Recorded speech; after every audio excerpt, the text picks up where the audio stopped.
Chag Sameach. It is an old cliche that we refer to Shavuot as the time of the giving of the Torah, rather than the time of receiving the Torah, because we are commanded to receive the Torah every day. But what does that mean? Does it mean to simply go through the mitzvot? Does it mean to study Torah? Or does it mean to live a life that is so infused with the precepts and the concepts of Torah that everything we do is influenced by who we are as Jews? What does that mean? Do we light candles because it's Shabbat? Or do we light candles because Shabbat has meaning? Do we keep kosher because God told us to? Or do we keep kosher because the fact that God told us to adds meaning and spiritualism to our lives, reminds us of our obligation towards animals, our obligation towards those who do not have food?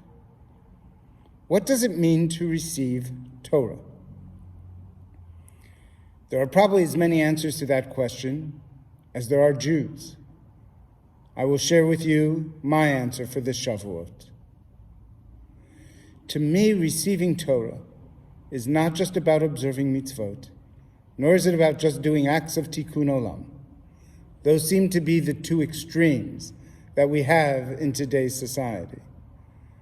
To me, receiving Torah is infusing meaning in everything we do, is infusing love of God in everything we do, is infusing love of humanity in everything we do. Because you can't love God and not love God's creatures and not love God's children. If you are cruel to another human being, but you keep kosher and you daven 3 times a day, you have no right calling yourself religious. However, if you are a wonderful human being, that's great. And if you give to tzedakah, that's great. And if you actively pursue goodness, that's great. But if you want a relationship with God, there has to be a spiritual part of your life as well. I remember when my grandmother was alive, every single Saturday, right after Shabbos, we would get a call from her. We called it the weekly weather report, because as soon as we said, "How are you, Bubby?" she would start telling us what the weather was in Boston. And I remember, especially as a teenager, that there were days I simply did not want to talk to her. Maybe something was on TV that I was watching, or I was on a different line with my friends, or maybe I had friends over that I wanted to deal with. But as soon as my parents said, "Bubby's on the phone," I knew I had an obligation to speak to her. I wish I could have infused all of those discussions with more meaning, because now that she's gone, I'll never have them again. And that's why every time we do something as Jews, whether it is something of a ritual nature or something ben adam lechavero, between human beings and their friends, we need to infuse it with meaning. We cannot allow, when we say to someone we love, "I love you, I'll talk to you later, goodbye," for the "I love you" to be a throwaway line. We have to realize every single time we say goodbye to someone, no matter if the odds are even only 1%, there are odds we will never speak to that person again. And so "I love you" should mean I love you. And when we pray, we should ask ourselves, what is the meaning of this prayer to me? Why am I praying it? What does it say? I know some of you get a little tired of the 4 questions that I always repeat when it comes to prayer, but I'm going to repeat them again, because I think they are essential. When we say a prayer, we should be asking ourselves first, what does this prayer mean to me today, to who I am right now? Because although the prayers don't change, we do. And a prayer that might have meant nothing to us a year ago might mean something completely different today. Even a prayer that did have meaning to us a year ago could mean something different today. The second question is, how do these laws connect me to the God? And do they connect me to God? And it's okay to challenge the prayer, to say, I don't feel the connection when I say it. But then we need to explore and find out why this prayer has been important to the tradition. Maybe there's a meaning we didn't know, a connection we can feel that wasn't there before. The next question, how does this prayer connect me to the Jewish people and to the world? For prayer is supposed to inspire us to action with each other as Jews, to actions with the world outside of us. It is not an accident that it has become a joke when people say sending prayers. To many others, it is a joke, it is meaningless.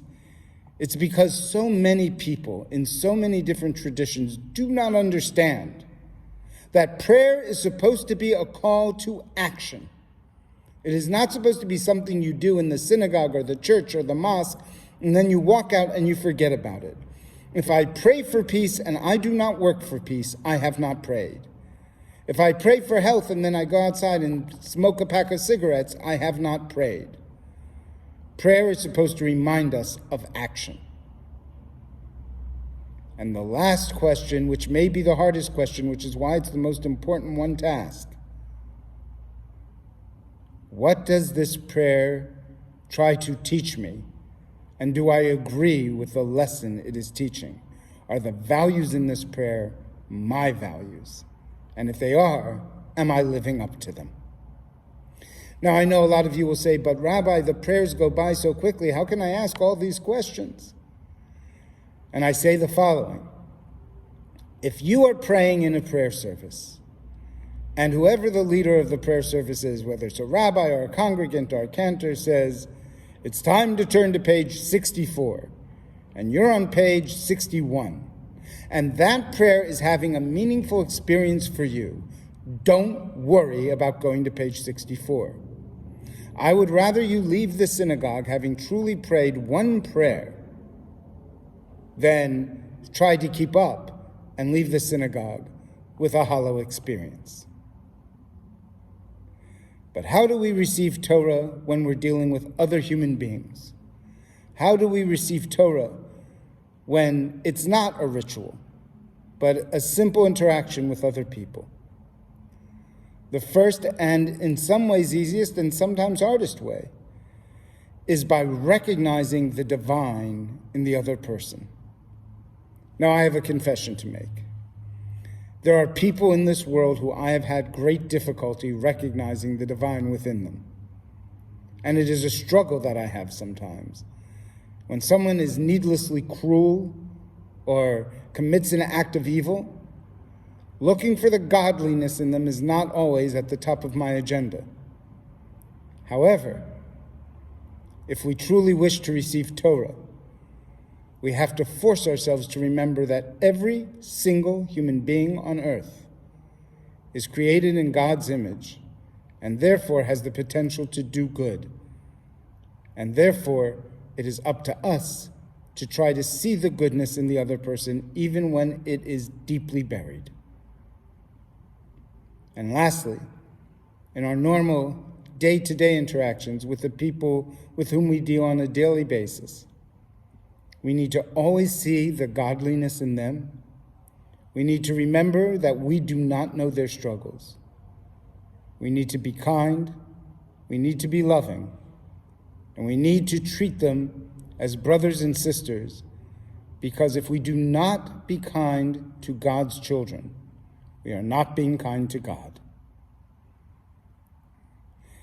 So on the Shavuot, let us determine that we will be receiving the Torah, that we will receive it in our daily lives, both in what we call ben adam lemakom, in our ritual lives, the commandments that we honor between God and ourselves, and ben adam lechavero, the commandments that we honor between ourselves and our fellow human beings. I wish you all Chag Sameach.